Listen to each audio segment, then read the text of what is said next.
अक्सर लोगों से ये सुनते होंगे कि उनको गैस का प्रॉब्लम हो गया है, पेट में गैस हो गया है, खाना नहीं पच रहा है, खट्टी ढेकार आ रहा है, उनका जी मचला रहा है, वोमिटिंग जैसा फील हो रहा है।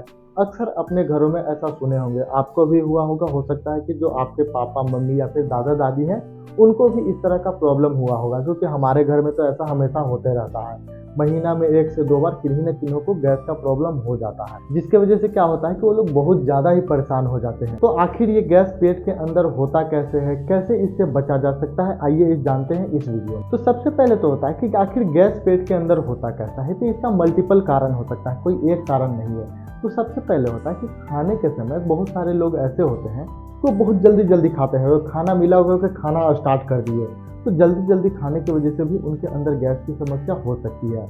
ऑयली चीज़ खाना, बहुत ज़्यादा ऐसा चीज़ होता है कि जिसको तला भुना चीज़ ज़्यादा खाते हैं तो गैस का प्रॉब्लम करता है। ज़्यादा स्पाइसी खाना, बाहर का सामान ज़्यादा खाना, वो क्या होता है कि एक ही तेल में बार बार उसको छान के आपको दे रहा है, तो जिसके वजह से भी गैस का समस्या हो सकता है। या फिर जब भी आप पानी पूरी खाने जा रहे हैं तो पानी पूरी क्या होता है कि इधर उधर खुजला के दे रहा है, या फिर कैसा पानी पूरी है, हाइजीन है या फिर नहीं है, उसमें किस तरह का ऑयल यूज किया है, तो इसके वजह से भी गैस का प्रॉब्लम होता है। जैसे कार्बोनेटेड वाटर, कोला हो गया, पेप्सी हो गया, स्प्राइट हो गया, तो ये सारे चीज़ के अंदर क्या होता है कि कार्बोनेटेड वाटर होता है, मतलब कि एक पानी होता है, रंगीन पानी होता है, उसके अंदर कुछ मीठा मिला दिया जाता है, उसके अंदर कुछ गैस मिला दिया जाता है, तो ये बन गया कार्बोनेटेड वाटर।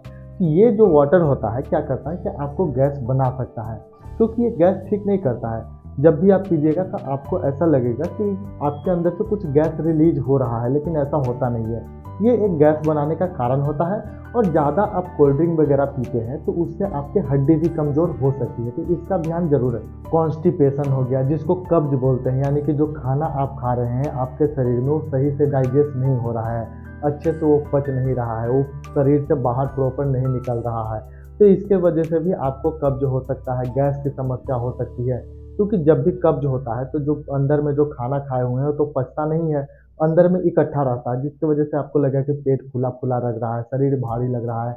तो कब्ज का जो समस्या होता है इससे भी गैस उत्पन्न होता है। लैक्टोज इंटॉलरेंस, यानी कि कोई भी ऐसा डेयरी वाला प्रोडक्ट जैसे दूध हो गया, पनीर हो गया, तो इस तरह से चीज़ आप खाते हैं तो इसके वजह से क्या होता है कि गैस भी बन सकता है। ओवर ईटिंग या फिर इरेगुलर मील, कहने का मतलब कि वैसा लोग होते हैं जैसे खाना उनके सामने आया और उनको लगता है कि सारा खाना कोई ना कोई खा जाएगा, तो उस लोगों को दूसरों को खाने से पहले वो सारा खाना हम खा जाएं, तो वो दबा के खा लेते हैं, गर्दन भर खा लेंगे, तो इसके वजह से भी क्या होता है कि उनको गैस का समस्या होता है। स्ट्रेस हो गया, एंग्जाइटी हो गया, तो इसके वजह से क्या होता है कि डाइजेशन स्लो होने के कारण आपको गैस का समस्या बन सकता है। और लास्ट में एक सबसे महत्वपूर्ण बात आपको बताना चाह रहे हैं कि कोई भी आप दवा खाते हैं, जैसे पेन किलर हो गया, एंटीबायोटिक हो गया, और भी किसी भी तरह का दवा होता है, उसके वजह से भी आपको गैस की समस्या हो सकता है। इसीलिए क्या बोलता है कि एक डॉक्टर जो होते हैं सुबह सुबह खाली पेट खाने के लिए गैस की गोली इसीलिए देते हैं ताकि आपको गैस ना बने, क्योंकि जितने सारे मैक्सिमम जो दवा होता है, कोई किसी भी तरह का दवा होता है, उसका मोस्ट कॉमन प्रॉब्लम ही होता है नोजिया वोमिटिंग, उसका प्रॉब्लम होता ही होता है। क्योंकि जब भी आप वाइवा दीजिएगा या फिर कहीं पे भी जाइएगा तो खास करके मेडिकली जो फील्ड में रहते हैं तो पूछा जाता है कि चलिए जी पैरासीटामोल का साइड इफेक्ट बताइए, तो बोला जाता है कि हाँ नोजिया और वोमिटिंग तो सभी लोग जानते हैं, लेकिन वहाँ पे तो ये नहीं बोलता है कि इसके अलावा कुछ और बताना पड़ता है। जैसे कि पैरासीटामोल से क्या होता है कि लीवर डैमेज मेन होता है, ठीक है। तो मोस्ट कॉमन हो गया नोजिया वोमिटिंग, हर एक दवा का साइड इफेक्ट होता है नोजिया और वोमिटिंग, मतलब कि गैस वाला प्रॉब्लम और वोमिटिंग जैसा फील होना, तो हर एक दवा का साइड इफेक्ट होता ही होता है। तो इसीलिए कोई भी दवा देने से पहले गैस की गोली दिया जाता है, यानी कि एक कारण हो गया कोई भी दवा। तो अब जानते हैं कि इसको ट्रीटमेंट कैसे किया जाए, यानी कि ठीक कैसे किया जाए। कुछ ना कुछ उपाय करके इसको ठीक कर सकते हैं। जैसे पहले घरेलू उपाय समझते हैं कि सबसे पहले तो होता है कि हल्का फुल्का गैस है तो अजवाइन वाला या फिर हल्का सा उसमें काला नमक डाल दीजिए और गर्म करके इसको पी सकते हैं, तो इससे भी गैस का रिलीफ मिलता ही मिलता है। सुबह सुबह जीरा वाला पानी पी सकते हैं, यानी कि रात में हल्का सा थोड़ा सा एक आधा चम्मच जो होता है एक पूरे गिलास में जीरा डाल दीजिए, उसको ढक दीजिए, सुबह सुबह हल्का सा गर्म करके उसको पी लीजिए। अदरक और हींग वाला जो पानी होता है ये क्या करता है कि आपका जो गैस का प्रॉब्लम होता है, हल्का सा पेट दर्द होता है गैस की वजह से, तो उसको ये रिलीफ करता है। एक चीज़ आपको बताना चाहते हैं कि सुबह सुबह कम से कम 1 गिलास अच्छे से जो गर्म पानी होता है, हल्का सा ल्यूकवार्म वाटर होता है, उसको आप पी सकते हैं। गर्म हल्का सा पानी डेली आप पीजिए, कहीं ना कहीं आपको जो गैस का जो प्रॉब्लम होता है उसमें राहत मिलेगा। ठंडा पानी बिल्कुल अवॉइड कर दीजिएगा। जो चिल्ड वाटर जो फ्रिज में निकाल कर जो पीते हैं उसको बिल्कुल अवॉइड कर दीजिए, क्योंकि उससे आपको कहीं ना कहीं गैस बन सकता है। क्योंकि क्या होता है कि जो ठंडा पानी को डाइजेशन में समय लगता है, लेकिन गर्म पानी को डाइजेशन में समय नहीं लगता है। इससे दो बेनिफिट होगा आपको कि गर्म पानी पीजिएगा तो आपको इम्यूनिटी बूस्ट होगा, इम्यूनिटी भी स्ट्रांग रहेगा और आपको गैस का समस्या भी नहीं होगा। तो अब आते हैं मेडिसिन की ओर कि अगर मान लीजिए कि पेट में गैस हो जाए तो आपको कौन कौन सा मेडिसिन लेना है। तो सबसे पहले तो आप ले सकते हैं कि डाइजिन नाम का जो मेडिसिन होता है वो ले सकते हैं, सबसे बेस्ट होता है। क्यों बेस्ट होता है? क्योंकि इसके अंदर सिमिथ्रिकोन होता है, एल्युमिनियम मैग्नीशियम होता है। ये क्या करता है कि आपका जो पेट है इसके ऊपर जाके एक लेयर बना देता है, जिससे गैस का जो प्रोडक्शन होता है, गैस जो बनता है वो नहीं बन पाता है। और सिमिथ्रिकोन का काम होता है जो अंदर गैस बना हुआ है उसको प्रॉपर तोड़ता है, यानी कि तोड़ तोड़ के उसको निकालता है। तो ये सबसे अच्छा दवा होता है डाइजिन। इसके बाद आप ले सकते हैं ओमेप्राजोल ले सकते हैं, पेंटोप्राजोल ले सकते हैं, रेवेप्राजोल ले सकते हैं। लेकिन ये मेडिसिन क्या लेना है? सुबह सुबह खाली पेट लेना है या फिर खाना खाने के आधा घंटा पहले आपको लेना है। आप रेनेटाडिन यानी कि एसिलॉक जिसको बोलते हैं ये भी मेडिसिन ले सकते हैं, लेकिन ज़्यादा नहीं लेना है।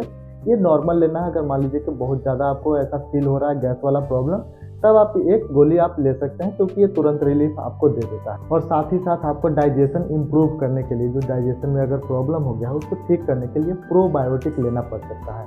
ये क्या करता है कि गट में जो हेल्दी बैक्टीरिया रहता है उसको बनाता है और डाइजेशन को ठीक करता है। तो ये तो हो गया कि कैसे इसको ठीक किया जा सकता है, लेकिन इससे बचना कैसे है, क्या क्या उपाय करके आप बच सकते हैं। तो सबसे पहले आप खाना जो खाते हैं स्लो खाइए, कोई भी जंक फूड नहीं खाइए, ज़्यादा स्पाइसी ऑयली या फिर जो तैलीय पदार्थ होता है बिल्कुल नहीं खाना है।